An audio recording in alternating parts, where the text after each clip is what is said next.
예수님이 꿈꾸시는 교회는 은혜가 왕노릇하는 공동체다 그랬죠. 그래서 은혜가 왕노릇하는 공동체는 하나님께서 이 교회를 만드실 때 용서받은 죄인들로 구성한다 그랬습니다. 그 말은 아무 규칙도 원칙도 없다는 말이 아니고 말씀의 원칙이 있지만 그러나 그 원칙을 다른 사람을 판단하는 데 사용하지 않는다는 거죠. 왜냐하면 자신도 하나님으로부터 판단받지 않고 용서받았기 때문에 다른 사람을 향해서도 그럴 수 있는 것이 이제 은혜가 왕노릇하는 공동체의 모습이다 그랬습니다. 지난주에는 이제 은혜가 왕노릇하는 공동체 두 번째 모습은 형제를 얻기 위해서, 잃어버리지 않기 위해서 수고를 아끼지 않는 교회라고 했습니다. 이제 우리가 교회를 말할 때 항상 여러분 생각해야 될 것은 건물이 아니고 나 자신을 포함한 우리가 교회다 하는 것들을 계속 생각해야 됩니다. 교회라고 이야기할 때. 이 두 번째도 역시 사실 첫 번째와 동일한 원리에서 출발하죠. 일반 달란트라는 돈, 오늘날로 환산하면 12조나 되는 엄청난 돈, 그리고 100데나리온은 2천만 원 정도 되는 많지만 뭐 또 너무 감당하지 못할 정도는 아닌, 그런데 1만 달란트 빚진 신하는 탕감을 받았고 용서를 받았다는 이야기죠. 그런데 2천만 원 빚진 그 친구는 기다려줌을 받지 못했던 내용입니다. 1만 달란트라는 말은 사람이 갚을 수 없는 것을 의미하죠. 또 100데나리온이라는 것은 갚을 수는 있지만 그냥 퉁치고 지나가기에는 상당한 액수를 의미합니다. 좀 더 직접적으로 이야기하자면 1만 달란트는 죽어야 할 자리를 면하게 된 구원을 의미합니다. 그래서 그 하나님의 생명을 얻는다는 것은 어떤 것으로도 대체할 수 없는 그런 큰 것인 것을 이야기하죠. 그럼 100데나리온 2천만 원이라는 것은 무엇을 의미합니까? 우리가 살면서 받는 부당한 대우들이나 상처들을 이야기합니다. 그래서 이런 것 때문에 우리가 억울해 하잖아요. 여러분 억울한 일 안 당해본 사람 없죠? 저도 억울한 때가 많이 있습니다. 전혀 화를 안 냈는데 화냈다 그러면 굉장히 억울하거든요. 그래서 10번 중 1번은 화낸 게 맞을 테지만 10번 중 9번은 목소리가 크다. 근데 이제 화냈다 그러니까 억울합니다. 그렇지만 성경은 이 억울한 일을 당연한 것으로 이야기합니다. 억울한 일을 당해야 한다라고 이야기합니다. 그 억울한 일을 당한다는 것은 하나님으로부터 칭찬받는 일이다. 그렇게 가르치는 거죠. 베드로전서 2장 19절로 21절에 보면 이렇게 이야기합니다. 부당하게 고난을 받아도 하나님을 생각함으로 슬픔을 참으면 이런 아름다우나. 그러니까 우리가 당해야 될 그런 합당한 대우를 못 받고 억울한 대우를 받았을 때 하나님을 생각해서 그것을 잘 극복해내면 그것은 아름답다 그랬어요. 그렇지만 이렇게 또 이야기하죠. 죄가 있어 매를 맞고 참으면 무슨 칭찬이 있으리요. 그러니까 우리는 억울해하는 이유가 뭡니까? 나는 그런 대우를 받을 짓을 안 했는데 그런 대우를 받았다는 것 때문에 억울한 거잖아요. 근데 오늘 베드로를 통하여 하나님이 하시는 말씀은 그렇게 억울함 당하는 것이 맞아 그 말입니다. 역으로 이야기하면 그럼 너가 진짜 잘못해가지고 그런 처우를 받으면 괜찮다는 말이냐 이렇게 되짚어 묻잖아요. 그러니까 이제 우리 성도들의 마음속에는 억울하지만 억울한 마음이 사라져야 돼. 왜? 억울한 것은 성경이 뭐라고 이야기했습니까? 하나님 앞에 칭찬받을 거리다 그렇게 얘기하는 거죠. 예수님께서도 친히 사실 누구보다도 억울한 일을 당하셨잖아요. 그런데 그 억울한 일을 억울하다 생각지 아니하시고 잘 감당함으로 우리에게 놀라운 행복이 주어지게 되는 거죠. 그래서 우리가 쉬운 생각은 아니지만 우리를 좀 억울하게 하는, 우리에게 상처를 주는 사람이 있으면 저 사람이 나에게 상을 쌓을 수 있는 기회를 주는구나, 이렇게 마음을 먹을 수 있으면 참 좋겠어요. 형제의 잘못을 용서해 주는 일은 그 형제를 얻기 위해서다, 그렇게 이야기했죠. 한 형제를 얻는 것이 얼마나 힘이 듭니까? 그죠?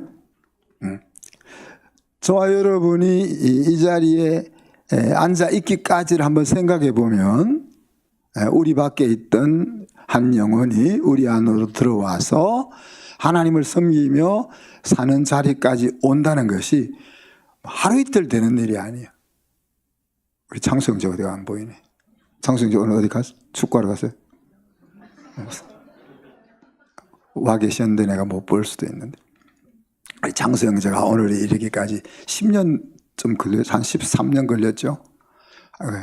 하루하루 자라는 모습을 보면 참, 어떤 데는 금요 기락 기도까지 나오니까. 이 여기서 용서라는 것은 기회를 주는 것이다 그랬습니다. 그죠?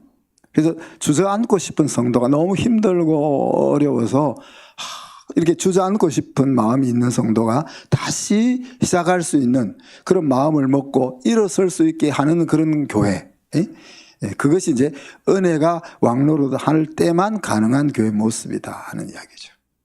예수님이 그런 교회를 꿈꾸고 계신다는 이야기입니다. 지난 한 주 동안 함께하고 싶지 않은 형제 자매의 이름을 여러분 마음속에 지우셨죠?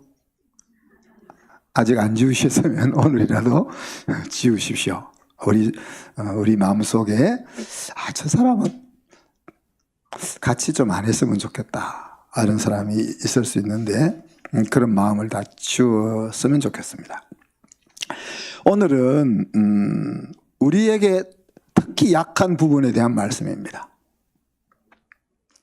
저 이제 우리 여러분을 굉장히 자랑스럽게 생각하는데, 이 부분이 딱 오면 약간 좀 마음이 힘들어져요. 기도입니다. 기도를 모르는 사람이 여기 아무도 없을 겁니다. 그죠? 그렇지만 우리는 아직 기도를 잘 모른다, 그렇게 생각이 됩니다. 저 몰래 기도하고 있는지는 모르겠습니다만 제 눈에 보이기에는 제가 아직 영적인 눈이 덜 떠여서 그런지 우리는 아직 기도를 잘 모른다, 그렇게 생각이 됩니다. 가정교회 목회자는 하루에 2~3시간 성도를 위해서 기도하려고 애를 쓴다, 그렇게 말합니다. 왜 그러냐면 사무엘 선지자가 가졌던 그 다짐과 같은 마음을 먹으려고 하기 때문입니다. 사무엘은 나는 너희를 위하여 기도하기를 쉬는 죄를 여호와 앞에서 결단코 범하지 아니하리라, 그렇게 말씀하셨습니다. 사무엘이 쩌찌로 있을 때 이스라엘 백성들이 우리에게도 왕을 세워주세요 라고 이야기하잖아요. 왜 주변 옆나라를 보니까 다 왕들이 있어가지고 안정되게 번영하면서 잘 살고 있는 모습을 보았습니다. 사무엘은 이것이 하나님 앞에서 큰 죄라, 그렇게 이야기했습니다. 하나님이 왕으로 다스리는 나라를 지금 세워주려고 하는데 하나님보다 다른 사람을 왕으로 세워서 살면 더 좋겠습니다 하는 생각이 들어온 거죠. 그래서 심히 화를 냈지만 하나님께서 그래, 그러면 왕을 세워줘라, 대신에 왕을 세우더라도 나를 떠나지 않게 그렇게 잘 가르쳐, 이렇게 하셨죠. 그런데 이제 사무엘이 나이가 많아서 죽을 날이 가까워 왔습니다. 그러니까 생각이, 염려가 되는 거죠. 내가 죽고 나면 얘들이 어떻게 될까 하면서 얘들에게 살 길을 찾아줘야 되겠다. 그 살 길은 하나님이 너희들을 위해서 한 큰 일을 항상 생각하고 그 생각에서부터 하나님을 경외하면서 전심으로 진실되게 하나님을 섬겼으면 좋겠다. 그리고 너희들이 만약 악을 행하면 너희들뿐만이 아니라 너희를 다스리는 왕까지도 모두 망하게 될 것이다 라고 말씀을 하고 있는 겁니다. 사무엘이 죽기 전에 자기 백성들을 보니까 어떤 생각이 드는 거예요? 얘들 그냥 놔두면은 또 옛날처럼 그렇게 살다가 왕도 망하고 백성들도 다 망할 것 같은 걱정이 된 거죠. 그래서 내가 지금부터 죽기까지 이들을 위해서 기도하는 것은 죄다, 이렇게 마음을 다짐하고 있는 겁니다. 오늘 본문에서 마태는 예수님이 어떤 교회에 있을 것인지 하는 것들을 소개합니다. 예수님이 모든 교회에 다 계시겠지만 특별히 어떤 교회에 함께 계실 것인지를 소개합니다. 18절에 보면 땅에서 매면 하늘에서도 매일 것이고 땅에서 풀면 하늘에서도 풀릴 것이다 그랬어요. 이 말은 무슨 말이에요? 땅에서 살고 있는 너희들이, 성도들이 어떤 결정을 내리든지 간에 나는 하늘에서 너희들이 결정한 대로 시행해 줄게, 그런 말씀입니다. 우리가 아이들에게 너 공부하기 싫으면은 공부 안 해도 돼, 그렇게 가끔 이야기합니다. 그리고 공부를 안 하려면은 그냥 집에서 노는 것이 아니고 이제 직장을 가야 돼. 학생은 공부하는 것이 일이고 이제 학생을 그만두려고 하면, 학생이라는 직업을 그만두려고 하면 이제 일터로 가야 돼, 이렇게 이제 말할 때 그때 제 마음이 어떻겠어요? 그래, 뭐 사실이 그렇잖아요. 꼭 대학 나와야 잘 사는 것도 아니고 대학 못 나와도 잘 사는 사람들도 많고, 그러니까 너 대학 안 가도 돼, 그런 마음으로 그렇게 했을까요? 아니죠, 그죠? 너가 정말 마음을 다해서 열심히 공부해서 훌륭한 인생을 만들었으면 좋겠다 하는 그런 마음이 있기 때문에 스스로 그것을 깨달아라고 그렇게 이야기하는 거예요. 지금 예수님이 너희들이 이 땅에서 쟤하고는 같이 안 있고 싶어요, 하나님. 쟤는 우리 공동체에서 빼주세요. 그럼 하나님 빼주고, 쟤는 우리에게 꼭 필요해요. 그럼 쟤를 넣어주세요. 그럼 넣어주고. 그런 분이 하나님이겠냐. 이 말씀대로만 하면 그런 말씀이잖아요. 그런데 그때 이 말씀을 하시는 예수님의 마음을 한번 들어가 보면 어떻겠어요? 응?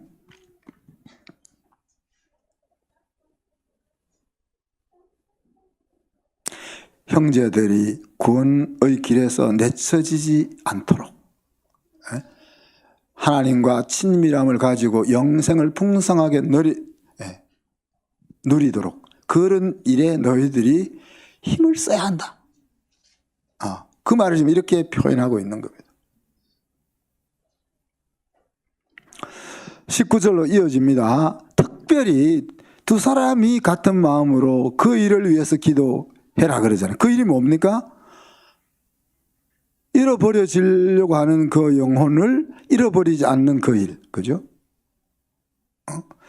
풍성하게 사는 길을 떠나서 엉뚱하게 방황하며 살려고 하는 그 영혼을 풍성한 삶의 자리에 있게 하려고 하는 그 일을 위해서 기도하라, 그렇게 이야기합니다. 같은 마음으로. 우리가 마음을 모아야 될 일이 많잖아요. 지금 예배당을 짓고 있으니까 성전 건축하는 일에도 마음을 모아야 하고, 목장으로 전환하고 있으니까 목장 전환하는 일에도 마음을 모아야 하고, 교회가 마음을 모아야 될 일이 여러 개 있습니다. 그러나 특별히 형제를 실족하지 않고 믿음의 자리에 서게 하는 일을 위해서 더욱 마음을 모아 기도해야 한다 하는 이야기입니다. 이 일은 또한 이렇게 기도하라는 말은, 이 일 다시 말하면은 잃어버린 양들이 하나님 품으로 돌아오고 찾아진 그 양들이 다시 세상으로 돌아가지 않고 같이 풍성한 신앙생활을 하게 하는 이 일이 우리의 사람의 수고만으로 되는 일이 아니다는 것을 말해요. 그래서 기도하라는 거죠. 우리가 새로운 성도들을 향해서 친절을 베풀 수 있습니다. 그죠? 그 사람들을 잘 배려할 수가 있습니다. 그 사람들이 필요한 것들을 잘 섬길 수가 있습니다. 그리고 그들이 필요로 하는 좋은 혜택들을 제공해 주기 위해서 애를 써야 할 수도 있습니다. 지금 이제 요 옆에 내년 6월이면 72세대가 어린 아이들이 있는 신혼부부들이 여기 72세대가 들어올 거잖아요. 그럼 이 72세대의 그 신혼부부들이 얼마나 힘들겠어요. 우리 찬양 사모님 힘든 것처럼 애들 키우는 거 얼마나 힘들겠어요. 그러면은 우리가 그 아이들을 더 잘 보살펴 주면서 젊은 부부들이 잘 예배 드릴 수 있는 그런 배려를 해주는 것도 굉장히 준비해야 될 일이잖아요. 그런 것들이 다 중요한 일이지만은 그러나 그런 우리가 하는 수고만으로 그렇게 영혼이 보살펴지고 영혼이 세워지고 잃어버려지지 않는 것이 아니다는 거예요. 하나님의 개입, 하나님의 일하심이 있어야만 그런 일들이 가능하다. 그래서 마음을 모아 기도하라. 그렇게 이야기하는 겁니다. 20절에 보면 두세 사람이 예수의 이름으로 모인 교회에는 내가 함께 하겠다. 두세 사람이 예수 이름으로 모인 그곳이 교회다. PPT 한번 보여주실래요? 세상에서 가장 작은 예배당입니다. 저기 캐나다 온타리오에 있는 리빙워터 웨이크사이드 채플이라는 곳인데 6명이 앉아서 예배 드릴 수 있다고 합니다. 다음. 근데 요거는 0.5평 뉴욕 오나이다 크로스 아일랜드 채플인데 2명만 딱 들어갈 수 있는 채플이라고 합니다. 한 번 더 넘겨주실래요? 이건 우리나라에 있는 건데 1인 숲교회라는 거, 적어도 딱 2명만 들어갈 수 있는 교회입니다. 근데 요즘 이제 대형 교회로 인한 그런 여러 가지 좋지 않은 부분들을 이제 마음적으로 이렇게 바로잡아 보기 위해서 하는 시도들이죠. 저기 실제로 예배가 이루어지고 있는 것은 아닙니다. 그 저기 1인 숲교회 펀딩이 벌써 1억이 넘었다 그러더라고요. 저런 것에 이제 마음을 주는 사람들이 많다는 이야기죠. 자, 그런데 오늘 예수님 말씀에 따르면 실제로 예배 드려지는 가장 작은 교회가 어디라고요? 두세 사람이 예수 이름으로 모여 영혼을 살리기 위해서, 영혼이 풍성하게 되기 위해서 한 마음으로 기도하는 그곳이 살아있는 가장 작은 교회다. 그렇게 말하고 있습니다. 그리고 그런 교회가 예수님이 꿈꾸는 교회. 형제의 영혼 구원과 하나님과 친밀해지도록 성도들이 한 마음으로 기도하는 교회가 예수님이 꿈꾸는 교회라는 겁니다. 마가복음 11장 17절에 보면 예수님이 내 집은 만민이 기도하는 집이라 칭함을 받으리라 그렇게 말씀하셨습니다. 구약 성경은 신약 성경의 모형이라고 말하죠. 그죠? 그런 관점에서 눈에 보이는 성전은 눈에 보이지 않는 성전, 즉 우리 하나님의 집인 우리 성도들의 모형이라고 말할 수가 있습니다. 솔로몬이 하나님 앞에 화려하고도 웅장한 성전을 지은 뒤에 가졌던 생각, 그 생각을 우리가 한번 같이 나누어 봅시다. 열왕기상 8장 찾아봅시다. 그리고 파워포인트도 한번 띄워주시고 열왕기상 8장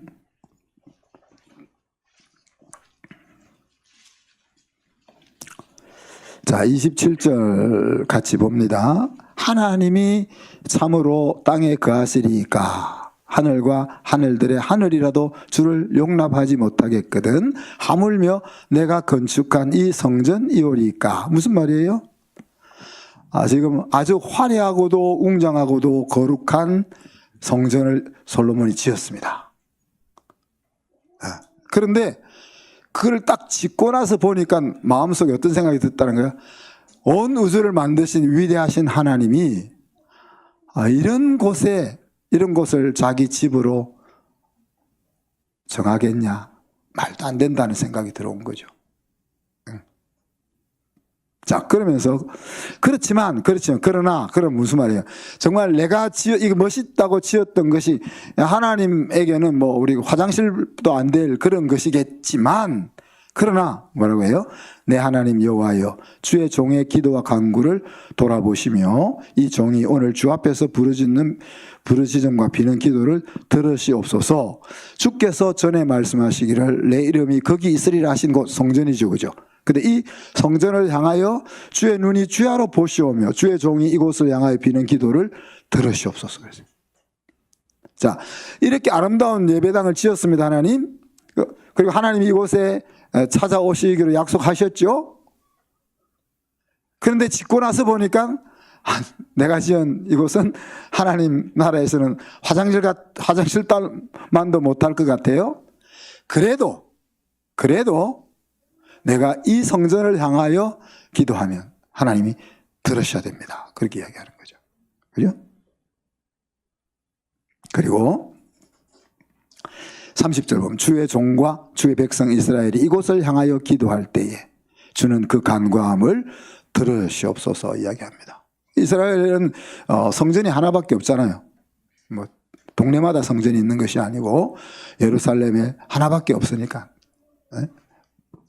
헤브론에 있는 성도들은, 백성들은 예루살렘 성전이 있는 방향을 향하여 기도한다면, 그 마음속에 거기 성전을 그리면서 기도한다면, 그렇게 기도하는 것도 하나님이 들으셔야 합니다. 이렇게 이야기합니다. 자, 33절 보세요. 여러분 성경 33절. 만일 주의 백성 이스라엘이 주께 범죄하여 적국에게 패하게 되므로 주께로 돌아와서 주의 이름을 인정하고 이 성전에서 주께 기도하며 간구하거든. 뒤에는 같은 이야기입니다. 계속. 무슨 말이에요? 자, 우리 백성들이 하나님이 싫어하는 죄를 지어서 하나님이 이방 나라를 막대기로 사용해 가지고 이 나라가 망했어. 망했다가 다시 은혜를 입어서 돌아와서 그때 정신 차리고 성전에 와서 무릎을 꿇고 기도하면 그래도 들어줘야 됩니다.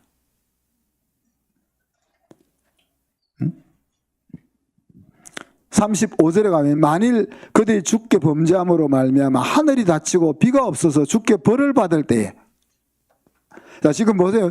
우리 백성들이 하나님을 잘 섬기면서 신앙생활을 할 때 기도하면 들어주세요가 아니고 뭐예요? 얘들이 제대로 못 살아가지고 하나님이 화가 나서 그냥 하늘에서 비를 닫아버려가지고 하나님이 벌을 내릴 때 그때라도 이 성전을 향하여 기도하면 하나님 들어주셔야 됩니다. 37절. 만일 이 땅에 기근이나 전염병이 있거나 곡식이 시들거나 깐부기가 나거나 메뚜기나 황충이 나거나 적국이 와서 성읍을 에워싸거나 무슨 재앙이나 무슨 질병이 있든지, 이게 기근이나 질병이나 전염병이나 해충이나 어떤 그런 어려움을 당함으로 인해서 이 성전을 향하여 기도하면 들으셔야 됩니다. 응? 또 41절에 보면 또 주의 백성 이스라엘에 속하지 아니한 자 곧 주의 이름을 위하여 먼 지방에서 온 이방인이라도 선민 사상으로 가득 물들어 있는 그 나라에서 우리 민족이 아니고 이방인이라도 하나님을 생각해 가지고 이 성전을 향해서 기도하면 하나님 들으셔야 됩니다.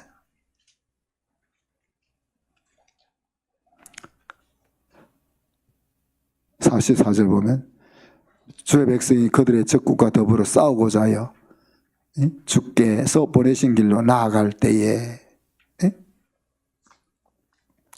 적들이 쳐들어와서 나라를 지키기 위해서 전쟁을 치러 나갈 때라도 이 성전을 향해서 기도하면 하나님이 들으셔야 한다.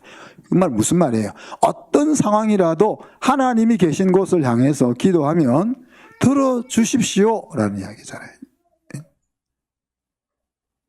자, 들어준다는 말은 무엇을 의미합니까? 요한일서 5장 14절 15절에 보면 그를 향하여 우리가 가진 바 담대한 것이 있다. 그것은 우리가 그의 뜻대로 구했으면 하나님은 우리의 기도를 들으신다. 그리고 들으시는 줄을 우리가 안즉 들은 그것을 얻은 줄을 또한 확신한다 그랬어요. 들어주신다는 말은 응답해 주신다는 말과 같다는 이야기입니다.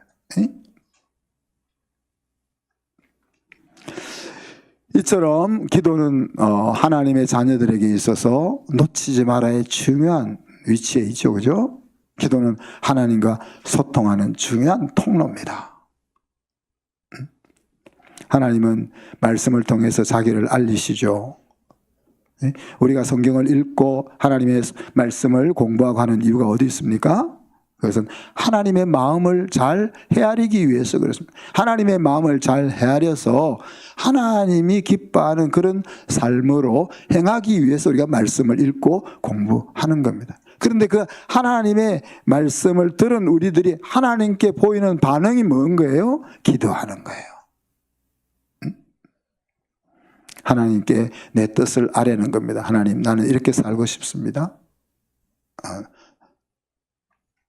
그리고 기도를 영혼의 호흡이라고 이야기하잖아요. 살아있는 모든 생명체는 숨을 쉽니다. 숨을 쉰다는 것은 살아있다는 것을 의미합니다. 우리의 영혼이, 우리의 하나님의 생명이 우리 속에서 살아있다면 우리는 기도하는 겁니다. 또한 우리가 인생을 살아가면서 여러 가지 필요한 것들이 많잖아요. 그런데 하나님은 우리에게 필요한 모든 것을 다 알고 계신다 그랬잖아요. 근데 다 알고 계심에도 불구하고 또 주겠다고 약속하셨음에도 불구하고 하나님이 그 약속하신 것을 찾아 먹을 수 있는 길이 기도다 그렇게 얘기하죠. 에스겔 36장 35절로 38절을 보면 사람이 이르기를 이 땅이 황폐하더니 이제는 에덴 동산같이 되었고 황량하고 적막하고 무너진 성읍에 성벽과 주민이 있다 하리니 너희 사방에 남은 이방 사람이 다 나 여호와가 무너진 곳을 건축하며 황폐한 자리에 심을 줄을 알리라. 나 여호와가 말하였으니 이루리라. 즉 여호와께서 이같이 말씀하셨느니라. 자, 이스라엘 백성들이 하나님 앞에 범죄함으로 나라가 완전히 망했습니다. 그렇지만 그 망한 자리에서 하나님이 그들을 불쌍히 여겨서 다시 회복시켜 주겠다고 지금 약속하고 있는 겁니다. 그래도 이어지는 말씀, 그래도 이스라엘 족속이 이같이 자기들에게 이루어 주시기를 내게 구하여야 할지라 그랬어요. 하나님이 이미 마음을 먹었고 약속을 도와주려고 딱 준비하고 있지만 그래도 너희는 도와달라고 기도해야 된다 그렇게 말하고 있는 거죠. 야고보 4장 2절에 보면 너희가 얻지 못함은 구하지 아니하기 때문이다 그렇게 말을 하고 있습니다. 왜 우리가 풍요롭게 살지 못하고 있냐? 하나님이 약속한 그 보고를 기도를 통해서 캐내고 있지 못하기 때문에 우리가 풍요롭지 못하게 산다는 이야기죠. 왜 우리는 기도를 잘 모르고 있을까요? 왜 우리는 잘 기도하지 못하고 있습니까? 몇 가지를 생각해 보면 중요하다는 것을 제대로 알지 못해서 그렇습니다. 중요한 것을 제대로 알지 못하면 바쁨 때문에 기도하지 못합니다. 그죠? 그리고 피곤함이 때문에 기도하지 못합니다.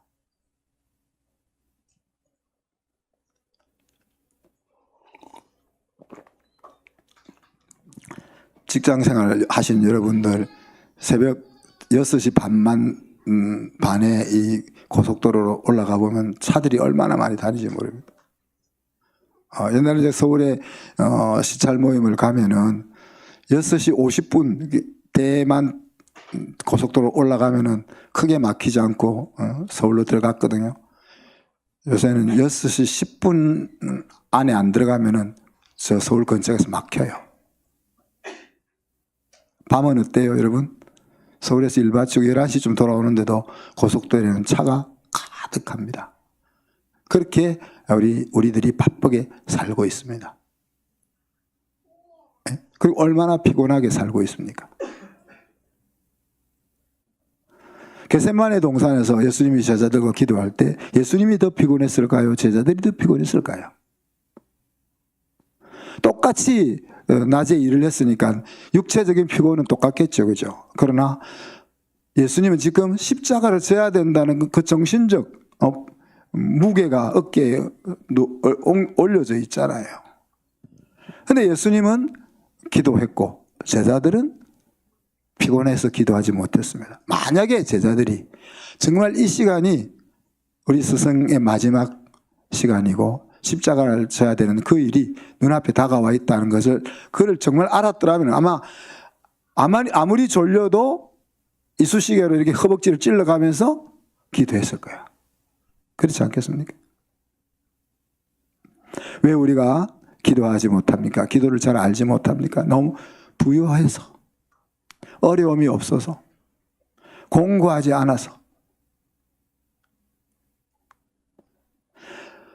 제가 염려하는 것이 이 부분입니다. 여러분, 하나님이 언제까지 그냥 두실까? 만약에 우리가 부유해서 어려움이 없어서 곤고하지 않아서 기도하지 못하고 있다면, 하나님이 저와 여러분을 사랑하신다면 어떻게 할 수밖에 없겠어요? 가난하게 만드실 수밖에 없잖아요. 곤고하게 만드실 수밖에 없잖아요. 어려움을 주실 수밖에 없잖아요. 왜 꼭 간증하는 사람들은 전부의 의지 없어서 그렇게 간증해야 되냐? 그죠? 왜 하나님의 일에 몰입하는 사람은 세상 일에 망하고 나서야 하나님 일에 몰입해야 되냐? 망하기 전에 내가 힘이 있을 때, 내가 내 가지고 있는 배경과 실력으로 모든 것을 할 수 있을 때 그것을 안 하고 내려놓고 하나님 앞에 내 인생을 드리는 사람은 왜 잘 없냐?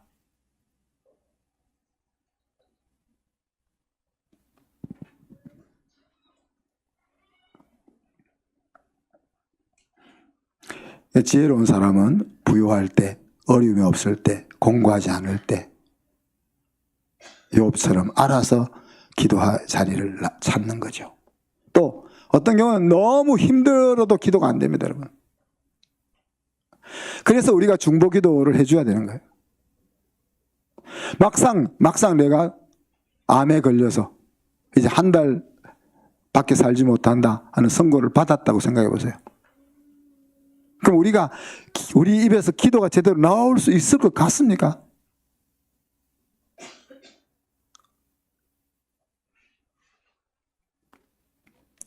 왜 우리가 기도가 잘 안 될까요? 기도해도 해결이 안 되니까. 또 기도해도 해결되지 않을 것 같으니까. 집이 팔리는 것이 기도해야 되는 것이냐? 가게가 나가는 것이 기도해야 되는 것이냐? 사업이 잘 되는 것이 기도해야 되는 것이냐?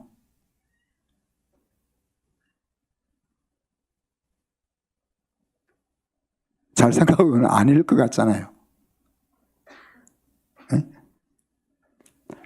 또 내가 할 수 있다고 생각할 때, 내가 할 수 있다고 생각이 들면은, 조금 전에 말씀드린 한 달 사는 사형 선고를 받고 나면 우리가 기도할 수 있겠어요?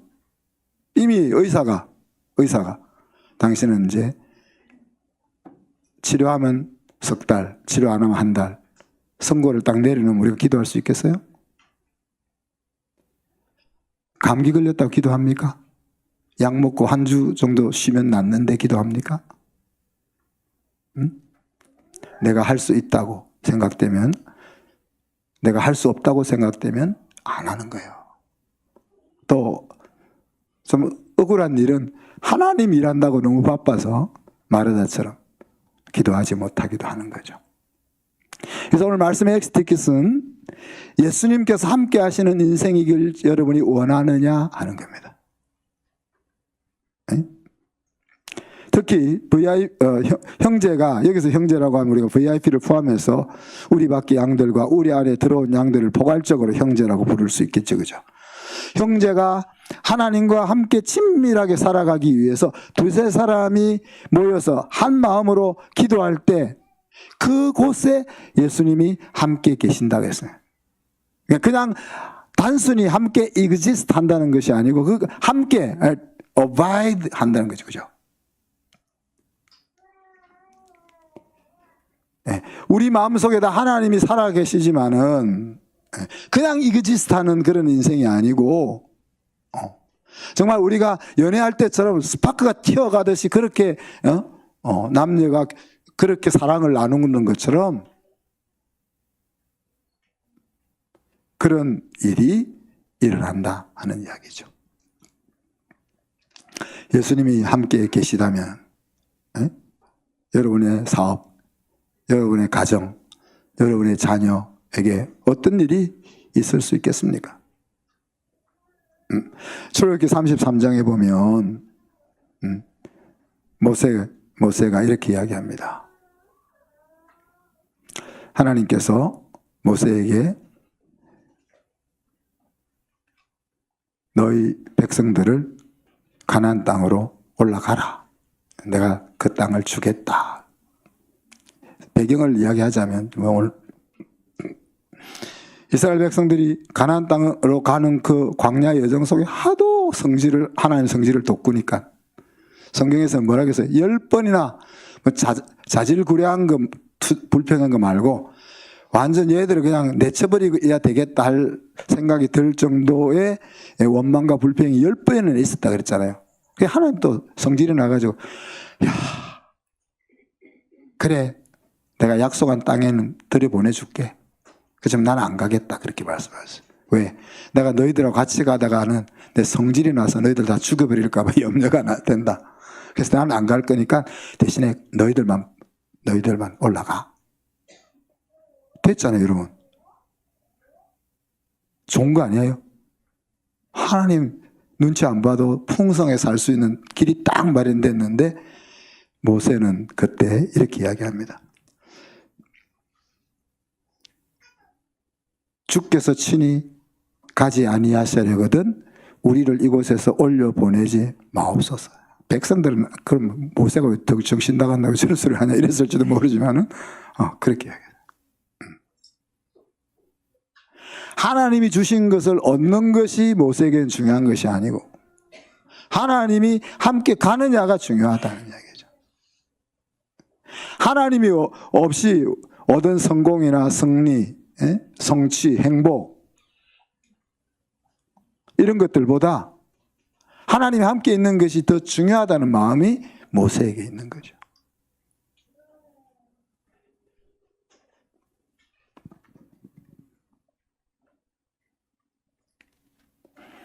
만약에 하나님이 우리와 함께 하신다면, 하나님이 내 생각과 함께 하신다면, 하나님이 내 사업과 함께 하신다면, 하나님이 우리 가정과 함께 하신다면 사실 더 이상 말할 필요가 없지 않겠습니까? 제가 대학 다닐 때는 지금부터 한 47년 전이네요. 그때는 이제 신앙서적들이 많이 없었어요. 그리고 특히 이제 이렇게 타임 매니지먼트나 라이프 매니지먼트 이런 것 하는 안내서들이 없었어요. 그래서 이제 그 미국에서 오는 교재들을 이제 책들을 사서 번역해서 사용했는데 그 중에 이제 기도 노트를 만들기 위해서 기도의 삶에 대한 바인더를 사서 번역했던 것 중에 하나가 이제 이런 글귀가 기억이 납니다. 제임스 몽고메리라는 사람이 쓴 글귀인데 기도하기 전에는 기도보다 더 위대한 일을 할 수 없고 기도한 후에도 기도보다 더 위대한 일을 할 수가 없다. 우리는 그렇게 생각하지 않고 기도해서 하나님이 위대한 일을 이루어야 된다 이렇게 생각하죠. 그런데 제임스 몽고메리는 아니다. 무엇보다도 중요한 것이 기도고 내가 하나님을 위해서 이루어 놓은 어떤 일보다 위대한 일이 기도다 하는 이야기입니다. 그래서 주님이 꿈꾸는 교회는 두세 사람이 정말 하나님 앞에 바른 신앙을 가지고 바른 하나님의 아들, 딸로 살게 하기 위해서 그런 형제 자매를 잃어버리지 않기 위해서 마음을 모아 기도하는 그 교회를 하나님 꿈꾸시는 거예요. 우리 말씀 생각하면서 같이 한번 기도합시다. 기도를 통해서 하늘과 땅이 이어진 인생을 살 수 있게 주시옵소서. 그리고 우리도 하나님 안에 들어온 우리들이 하나도 잃어버리지 않을 뿐 아니라 가난하게 살지 않도록 풍성하게 살 수 있도록 정말 한 마음으로 한 뜻으로 힘쓰고 애쓰는 그런 교회가 되게 해 주옵소서. 같이 한번 기도하겠습니다. 사랑하는 하나님 아버지, 은혜와 사랑을 감사합니다. 우리를 여기까지 부르기 위해서 하나님이 또 여러 사람을 통하여 수고하여 이룬 열매인 것들을 저희들이 기억하면서 우리가 하나님 안에서 풍성한 삶을 살기 위해서, 또한 한 영혼도 풍성한 자리에서 떨어져 나가는 일이 없도록 하기 위해서 마음을 모아 기도하는 그 교회 속에, 그 모임 속에 우리 주님이 함께 하신다는 사실을 믿습니다. 주님, 저희 가정과 저희 목장과 저희 교회가 바로 주님이 꿈꾸는 그런 교회가 되게 하여 주옵소서. 감사드리며 예수 그리스도 이름으로 기도하옵나이다. 아멘.